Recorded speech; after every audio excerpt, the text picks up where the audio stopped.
ব্রাজিলের Rio de জেনেরোর সৈকতের কাছাকাছি অঞ্চলের হাঙ্গরদের ওপর একটি সমীক্ষায় হাঙ্গরের পেশি এবং লিভারে উচ্চমাত্রায় কোকেন পাওয়া গেছে। সমুদ্রের মাঝে হাঙ্গররা কোকেনের নাগাল পেল কোথা থেকে, এই প্রশ্ন ভাবাচ্ছে বিজ্ঞানীদের।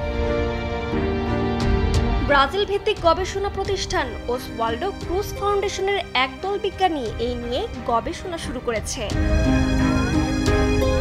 ধারণা করা হচ্ছে মাদক পাচারকারীরা নিজেদের বাঁচাতে অনেক সময় সমুদ্রের পানিতে মাদক ফেলে দেন। এরই মধ্যে ফ্লোরিডা, দক্ষিণ ও মধ্য আমেরিকার সমুদ্র এলাকায় এমন কয়েক টন কোকেন উদ্ধার করা হয়েছে।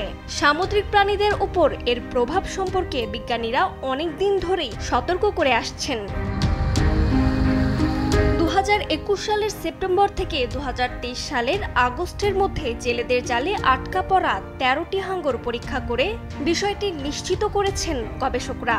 এতে দেখা গেছে সমুদ্রের পানিতে ফেলা মাদকগুলো হাঙ্গরের শরীরে মিশে যাচ্ছে।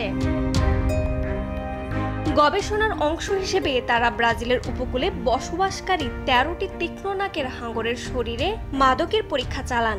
গবেষণায় liquid chromatography with tandem mass spectrometry নামের পদ্ধতি ব্যবহার করে হাঙ্গরের পেশি ও যকৃতের টিস্যু পরীক্ষা করা হয়েছে।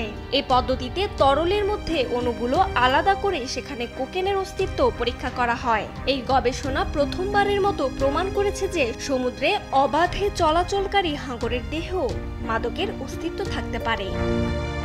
রজনী রহমান, নিউজ ডেস্ক, দেশ টিভি।